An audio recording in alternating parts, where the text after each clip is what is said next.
And we're back for another exciting episode of the Creators Collective. And this is going to be an exceptionally special day because it's my birthday. Okay, I just can't do that. But this is episode 114 of the Creators Collective. I almost just said of the Creators Podcast. I don't even remember the name of the old podcast. Well, that's a good thing, I guess. So I do want to say a huge thank you to our patrons on Patreon. Thanks for supporting the channel and helping us grow. If you'd like to find out more about that, you can go to patreon.com/creatorscollective / whichever you want to say. You can also listen to us on iTunes, Google Play, SoundCloud, Stitcher, wherever you like to listen to your podcasts at. We record weekly on Thursdays at 10 a.m. Eastern Time here on YouTube. So you can go to YouTube and search for Creators Collective and join us live. We do pull most of our comments, questions from the live chat. So if you want to join us there, we'd love to have you. So I think that's about it for intro. Zach, what are you working on? Everything simultaneously. It's just... Let me guess. You're looking for a house. Yeah, but that's actually kind of been on... Well, it's been on the back burner because I was in Sacramento last week doing some forging with the legendary John Williams. I don't know if he's actually legendary, but he definitely should be because he's incredible.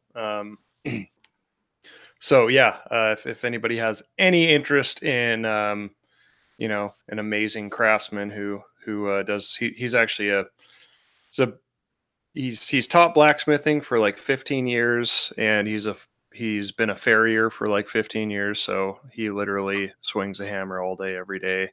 And it shows because, I mean, the things, when he's done forging stuff, it looks like it was machined. It's just incredible. So, yeah, it was up there. I learned a whole lot, spent 3 days up there, doing some one-on-one forging with him yeah, so that ate up a lot of time. I got back in town. When did I get back? I'm trying to think. I think I got back Thursday evening, or no, Tuesday evening, late, and then my dogs. You guys hear that? Yeah. Anyway, somebody else carry on. Let me go see what they're doing out there. What you got? I've been working on Workbenchcon presentation. I am sad that I'm not going to that this year. Oh man, everybody's gonna be there. It's gonna be good. Well, I'll be going to Maker Central. And Rick, so you can be jealous then. Okay. Well, I could be jealous then. So Rick Lefevre and I are doing 2 talks on do like a film school live. So for anybody that's seen my, we're going to be talking about kind of a camera 101, photography 101, 201 type of thing, where Rick's going to start with kind of camera basics. Then I'm going to go into how to use that knowledge for visual storytelling. So that is, we've been working on our presentation pretty hard. And yeah, so that's been occupying a lot of my time. I just posted a video on a piece of wall art that I put together while this giant occupying my shop. And did anyone take you to task for what that orientation of grain is called? No, somebody said, I think it's a slip match, and it's not. And I figured out that it might be a swing match. Yeah. I was just wondering because I didn't know the answer. So. Yeah, so I did some research into veneering, like through like engineered veneering like companies, just to figure, because I was really curious. So the best I can determine is it's called a swing match. But yeah, I couldn't get any confirmation on that. For those of you who don't know what we're talking about, he did a mirror, and you've got to go check out the channel, where rather than being book matched, it's like book match, and then you take one of them and you rotate it 90 degrees. And it looks really cool. Yeah, so imagine like a yin yang. Like, you know, we've got the big lobe on the bottom and the big lobe on the top, and they're here of each other, but then they're like flipped upside down and around and opposing each other, and it's all about harmony. And but yeah, so I put that video out, and that was a cool project, and that was really fun because somebody following along on Instagram bought the piece before it was even finished. So have to put it on my website. And what else? What else am I working on, James? What is the? Are you finished with that table yet? Oh, and I'm looking at it right now. I had to do a bunch of voids with epoxy, just knot holes and stuff like that. And apparently one of them was really, really thirsty because every time I'd come back a couple hours later, it would be, it would need more epoxy. And you didn't find it all on the floor afterwards? No, I didn't. I was actually, when I was taping it up, I was thinking about you, and I was like, should I lay something down? Nah, it'll be fine. But yeah, so I'm going to butterfly some checks in that today, finish sanding, and I got to ask the client if I'm finishing it. But yeah, that's getting out of my shop.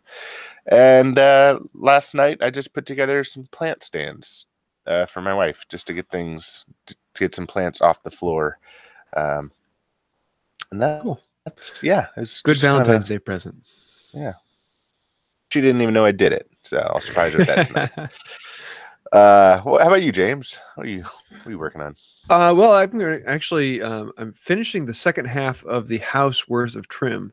So last year in October, we remodeled the floor and the kitchen, all new cabinets, all new flooring, and I installed wood flooring by hand. But then I also handmade the crown molding, base molding, window and door trim. And I just did that for the kitchen and dining room. Well, now we're remodeling the rest of the house. And so I'm like, well, let's finish that up, but I'm not going to do it by hand this time. So I cleaned up my table saw, and I bought the cheapest surface planer, thickness planer I could find. And I bought it so I could destroy it, because it was cheaper to buy the thickness planer than to have someone else plane it for me. So yeah, that's been enjoyable, but it's like 200 board feet or 1,500 feet of trim. All needs to be ripped down and planed. So that's been... You're a madman. That's been fun. At least I'm not doing it by hand. So, oh, and I started on the bed. So I'm making a craftsman / mission / arts and crafts / my own style bed with a really high headboard and footboard. It's around 100 board feet of white oak. So it'll be matching the dresser that I made 2 years ago and fitting that as well. So I'm really looking forward to that. And I've got... That dresser was 2 years ago? Yeah, it was. Wow. It's probably because you just finished it like a week ago. Yeah, that was half the podcast we were working on. Yes, I've got that all sitting in here, and I'm letting it acclimate a little while before I actually dig into it. But it's a pretty pile. Oh, and I'm hoping to finish up the scroll saw today or tomorrow, so hopefully there'll be a video coming out on that. We'll see. But yeah, Zach, what you got? Okay, I'm trying to remember where I was. Forging. So yeah, Sacramento forging, that was good. Came back late Tuesday.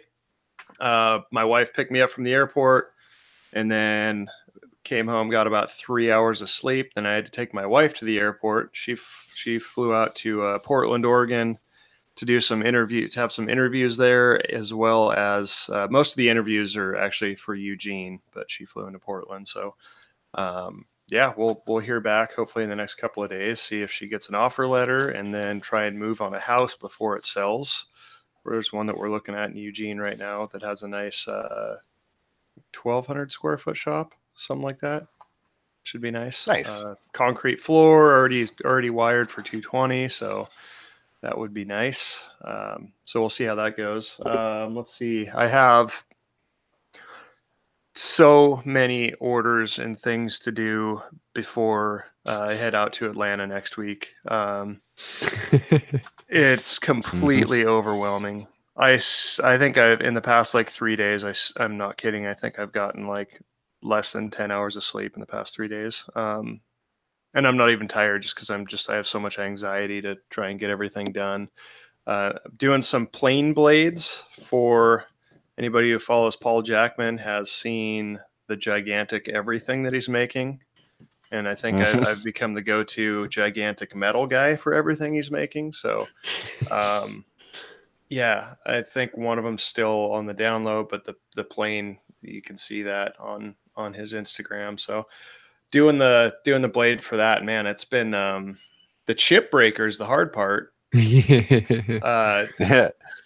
I mean, there's a lot of hand filing and stuff to get those. You know, it's really should be a job for a machinist. If I had a mill and knew how to use a mill, I have neither of those things. So, but it would be really easy. But yeah, I don't have a mill and I don't know how to use one, so it's not really easy. I have to improvise and try and get all the tolerances proper, and just the chip breaker, because you know it's not just a flat piece of metal. It's you know, you got the like the bevel that bends down near the edge of the blade, and I'm doing this out of 1/4 inch thick steel, and the well, just to give you an idea of scale, the blade is like 6 inches.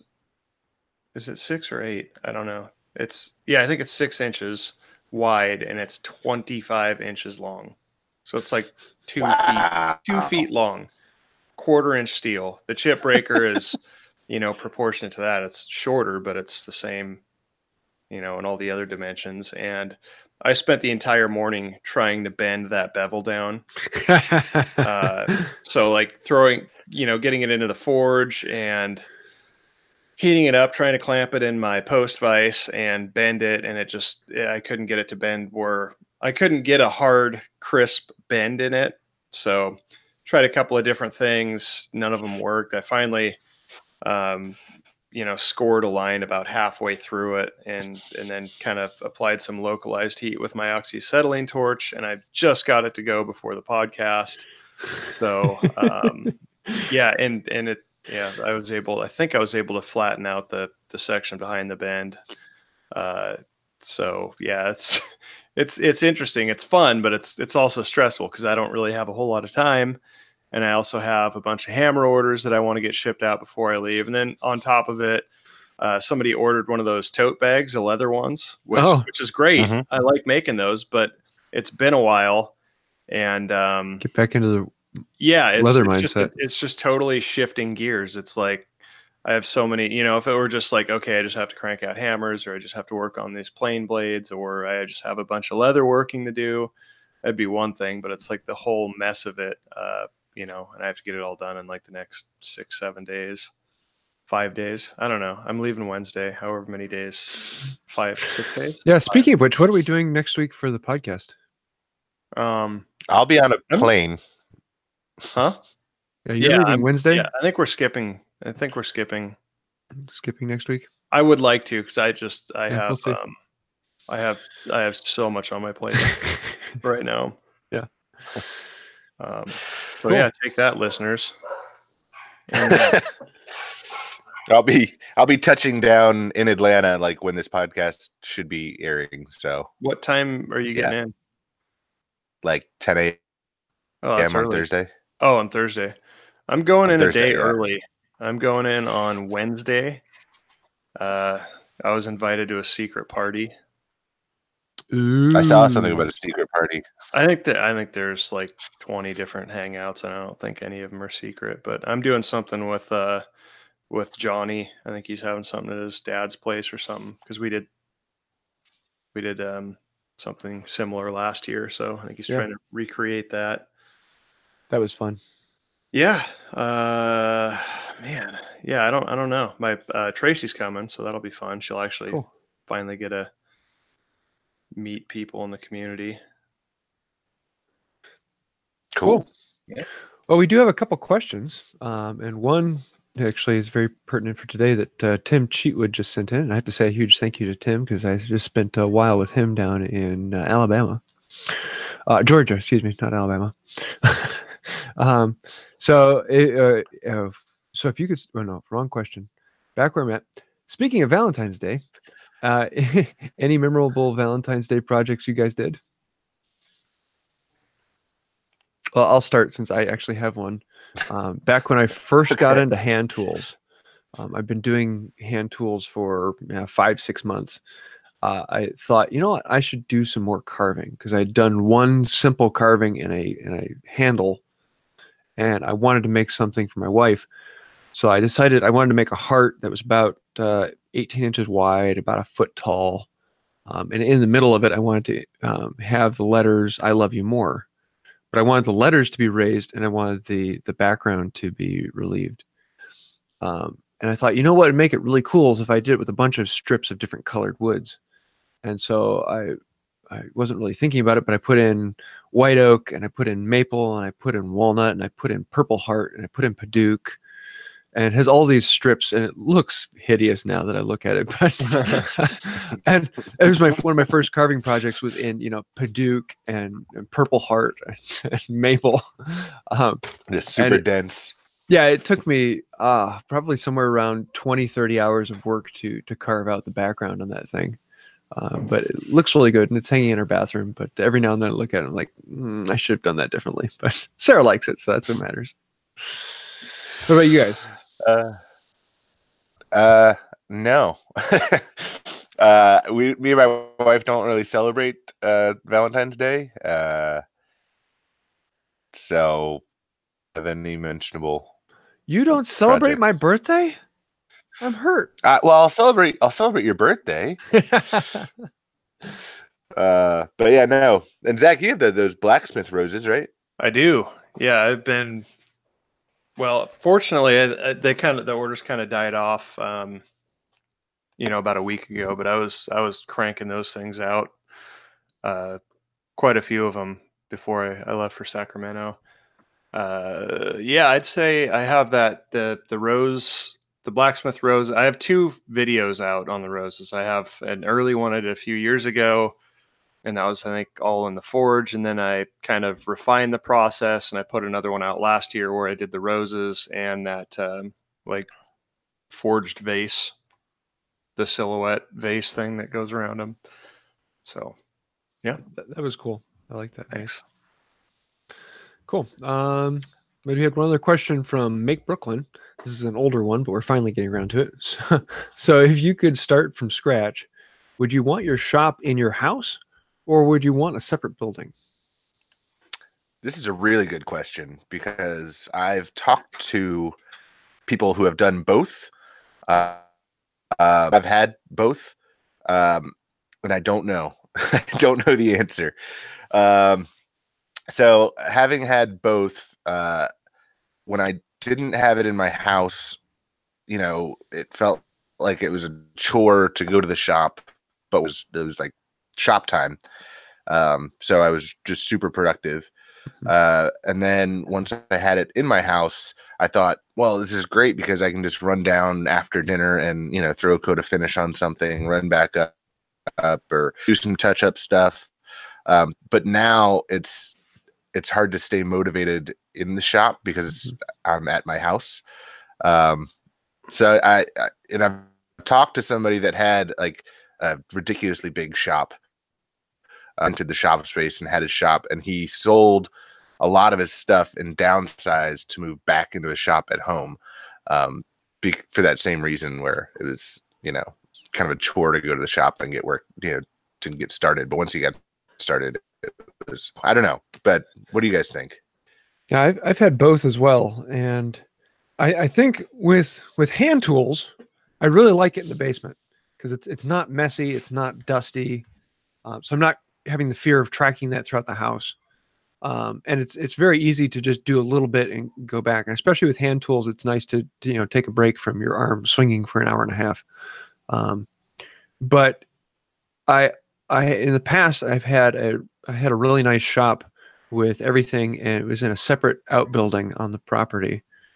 And I liked that in that I had to plan a time to go there, even though it took like 20 seconds to go between the buildings. It was still something I had to think about because I would go in there and I had to set up the shop. And but having an outbuilding is often more expensive because you have to heat and cool that space as well. Whereas having it in the basement here, I don't think about it as part of the house. And so it's always air conditioned, it's always heated, it's easy to set up and go. So I think for me, for hand tools, I like it inside.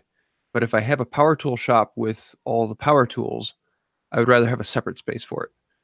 And then that also depends on the money you want to put into it. Is this a hobby where you're just using a little bit of money? in which case having it in your house is much easier, but having an outbuilding costs more for heating and cooling. What about you, Zach? You have any opinion? I 100% absolutely want/need/will not compromise in wanting a large detached shop that is on the property.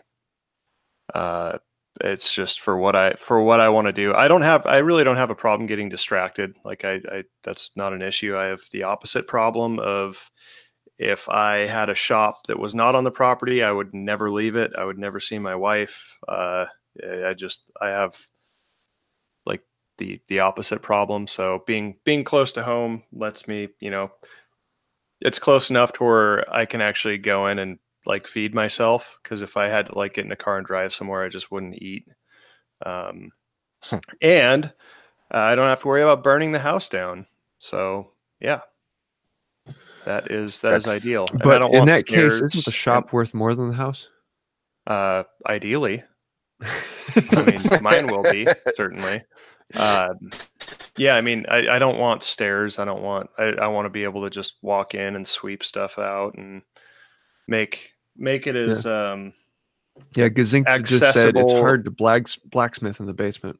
Yes, and I would certainly, burn the house down. There's no doubt about it. So, yeah. Yep. I actually just got a call yesterday from a guy in Idaho who he had a detached shop, and I guess he does a lot of, and he had a detached shop, and 3 weeks ago it burnt down, and he's trying to rebuild and like put the pieces back together, and that really made me like scared, because my basement's in my shop where my wife and child, almost children, Does he know how it happened? He thought it was because he had like a fire, like a wood stove, I guess. He thought it was because of that, but the fire marshal, there was I don't know, matching arc patterns from a fluorescent ballast, and so they think it was electrical from a light ballast. So that's just scary. Yeah. Huh. I'm always thinking about boiled linseed oil. Yeah. I'm religious about letting them dry out flat. Yeah. Yeah. It's funny because well, I guess it's not funny, but I can imagine everybody's paranoid about these random events and stuff, and then it's something like a light bulb that burns the top down. That sucks. Yeah, that's so. Yeah. And you can't like prepare for that unless you knew it was just a faulty light. Get rid of your lighting. Get it out. Yeah, just do everything. Not even by candlelight, because that's a fire hat. Yeah. Yeah. I had quite a few comments because I did a video recently on spill planes. And spills were like the old school matches. You can light one end and you can carry it around the house lighting other things, or light your pipe or whatever you want. But I showed it in my shop, and I lit one end and then I lit the candle, and thought it was kind of cool. But I had all these comments of like, "You're lighting a wooden spill when your shop is full of wood curls," and I'm like, "Yep, this used to be a normal thing." Fire's not dangerous if you know what you're doing and you have a respect for it, but it can get out of hand really quickly. You guys remember Fire Marshal Bill? No. All right, it's good stuff. Saturday cool story. Or no, it was in Living Color. It was Jim Carrey. Okay. Yeah. Cool. What else? Do we have any jokes? Cool. We do have jokes, but that comes a little later. Oh, okay. I just wanted to make sure that we were ready when we get there, when the time comes. Well, we'll be doing the Creators Photo Challenge, not this next week because we won't be recording next week, but the week after. And we're looking for negative space. So, Will, why don't you tell us what we're looking for? Yeah, so negative space, I talked about this last week.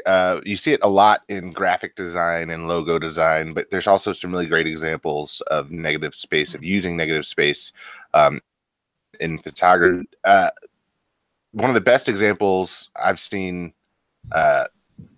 so far in the podcast is Tim Cunningham. The beautiful Fibonacci spiral with chisel. It's on a like just stark black background. The chisel and wood is only like, you know, in the bottom third, and the rest is just all negative space, and it's just a beautiful example. Yeah, how better to explain negative space than you know, the great empty. Yeah. Yeah, I'm looking forward to seeing that. And we've had several decent ones so far, but if you want to get yours in, it's always a good chance to win something from the three of us. And if you want to do that, all you have to do is go onto Instagram and post a picture that fits the description, and then put a hashtag in Creators Photo Challenge, and we will judge you next time we meet. Yeah. So we have a joke of the week from Tony C. See, I wasn't that early. Yeah, you ready, Zach? Are you ready? I am. A guy goes to the clerk at the lumber yard and says he needs some 2x4s. The clerk says, "How long?" And the guy says, "Forever. I'm putting him in a wall." I don't That's get so it. dumb. He wants the 2x4s.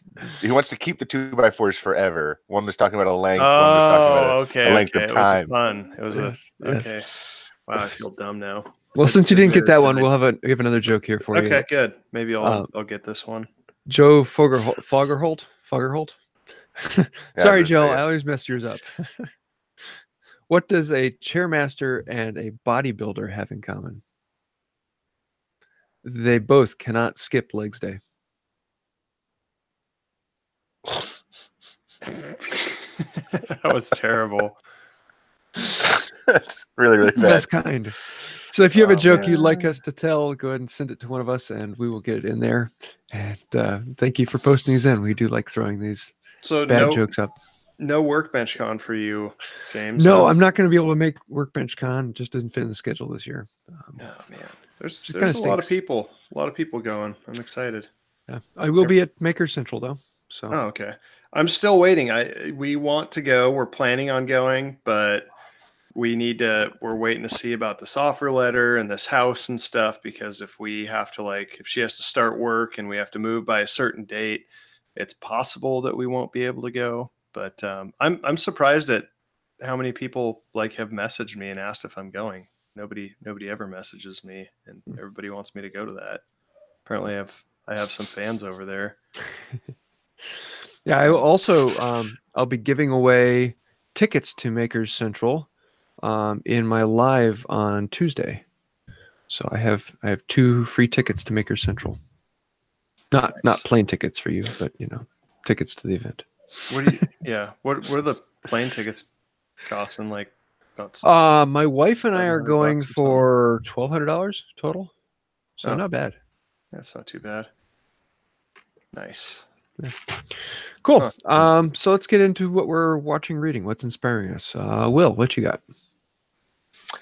So Andy Rawls just put out a video on a super simple, quick way to make tabletop buttons.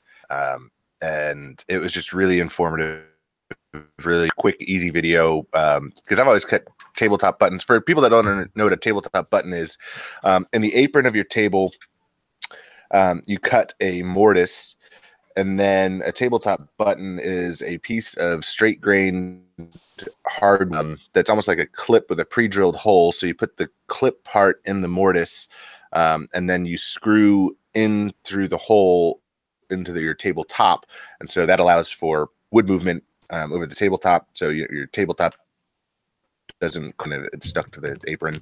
But I've always I've always overthought how to make tabletop buttons with dado blades or the bandsaw, and Andy just makes 2 kerf cuts and hits it with a hammer and snaps it off, and it was that's so.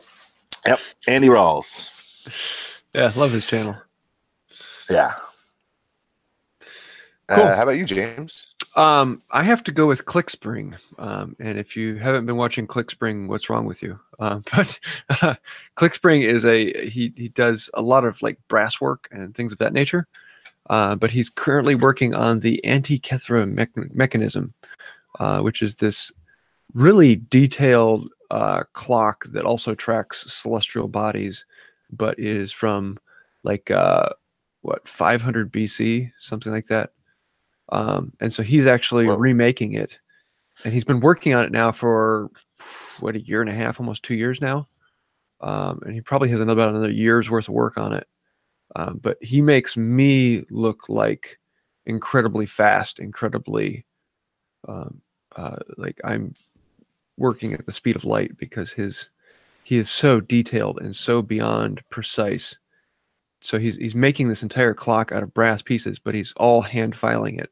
He's hand filing teeth and detailing this whole thing. It's rather incredible. But yeah, definitely gotta go check it out. ClickSpring. You haven't been watching it, Will? Wow. No, I haven't. I need to. Oh yeah, no, it's he puts out a video and I watch it instantly. It's phenomenal. He only puts out like one every other week to once a month.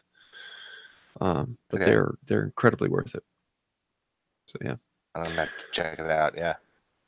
What you got, Zach? Zach, how about you?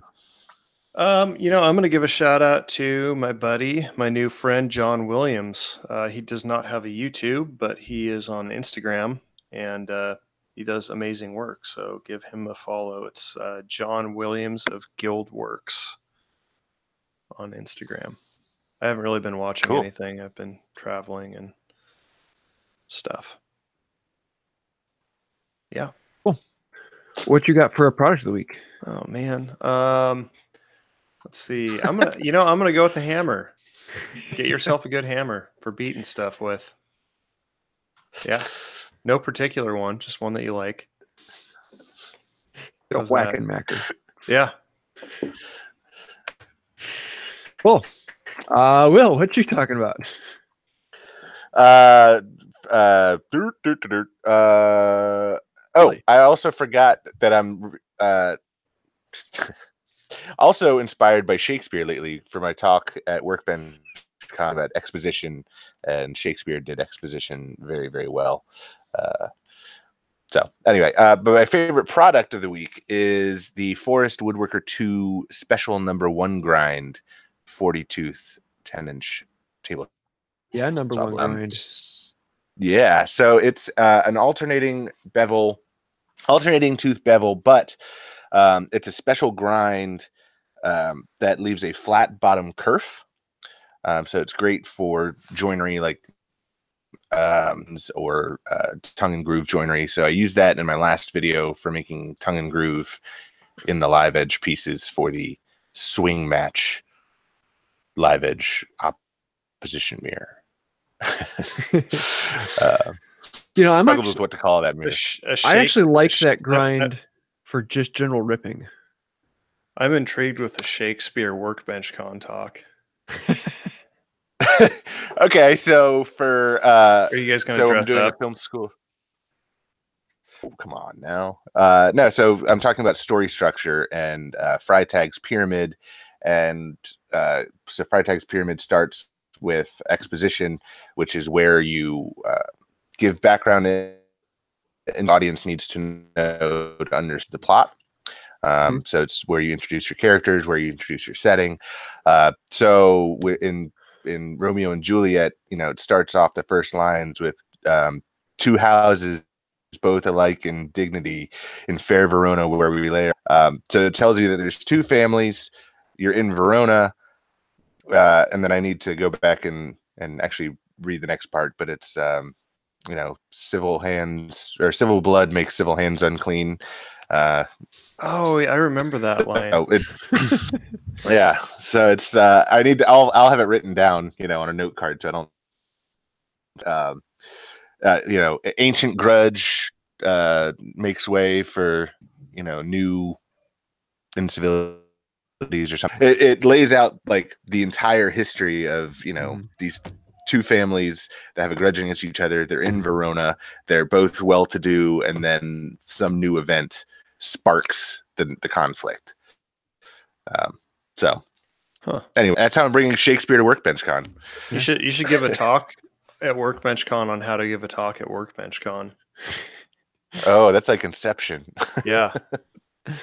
Yeah, I'm actually looking forward to going to the Globe Theater when we go out to Maker Central. Yeah, we're gonna tour that and look at some timber framing. There was, so I was Very reading, I ordered up this book called Anvils in America, which is like super expensive, but it's very thorough, and it kind of, some guy put a, probably spent 20 years of his life documenting. And there's a couple of things. One, I can't believe how little we know about anvils. Like, that sounds like I'm kidding, but we still don't know, like, so many of them were scrapped over the years, and like just the storylines and anvil manufacturers that were popped up and then were gone 5-10 years later. So there are, like, even the huge companies like like Peter Wright and some of these other companies, we don't even know like when they started exactly, and like when they closed, like stuff that was in the 1880s, early 1900s. There's companies, and we're like, what happened to them? Like, we don't even know, we don't even know where they were made. And it's crazy how, historically, it seems like it's, it's not that long ago, like 1900s, early 1900s, late 1800s, but there's so little we know about some of these, manufacturers and their processes. And we, kind of had to almost, it's weird to think that there's lost technology from 120 years ago. And we're like, how did they do that? Because that's how poorly things were documented, and fires and wars and scrap. And so, where was I? Oh, yeah, the whole point I brought that up. Yeah, so the Maker Central's in Birmingham. And there's a lot of, that was like a big industrial town back in the day, like a lot of manufacturers. I think Peter Wright it's like, I don't know, I can't remember if it's like Dunfordshire, one of those ubiquitous, European city names where it's got like Shire and Shire and stuff in the name. Bedfordshire on Thames. Dunfordchestershire, Worcestershire. Yeah, I wanted to take the train farther up from there up to Sheffield. So that's like the hub of hand tool history. It's like the knife city. Yeah, a lot of steel working, a lot of sword, a lot of saws. Yeah, it was like Sheffield and there's like the German one too. There's like, those are the two cities. It was Sheffield and like Zilwin. Yeah, I think of it. Zillinger, something like that. I remember. Called it the City of Blades. Cool. Anyway. Well, I'm going to wrap this podcast up with a bit of a controversy here. Because my product of the week is actually the Win 13-inch power planer. It is a dirt cheap power planer, but does surprisingly well for the money. It's like $280. And so you get a 3-blade 13-inch planer. It doesn't have kickback safety. And the feed rollers are pretty poor, but it does the work, and it's been going through hickory surprisingly well. And the nice thing about it is the blades are dirt cheap. So when you need a new set of blades, they're $10, and you get 2 uses out of each set. So they're really good. But yes, I've been using a power planer. Dun, dun, dun. Yeah, no, I mean, I have 200 board feet of hickory to plane down, and some of it I have to take from 7/8 all the way down to 1/2 inch. And so it's, it'd be days and days of thickness planing by hand for something I'm not going to make a video on. So I'll get that planer. The city I was trying to think of is Zillingen, Germany, by the way. Spelled with an S though, but I think it's pronounced Zillingen, like Z, I believe. Cool. Okay. Well, I think that'll about do it for this week. So thank you for wasting your time with the three of us for another 35, 40 minutes. This has been a lot of fun. And if you'd like to help us out, you can go to Patreon/Creators Collective, or you can join us here on YouTube every week live Thursday at 10 a.m. Eastern Time, where we generally pull our questions from the air. So if you have something you'd like us to answer but can't be live, feel free to send it to one of us, and we will try and get it on here.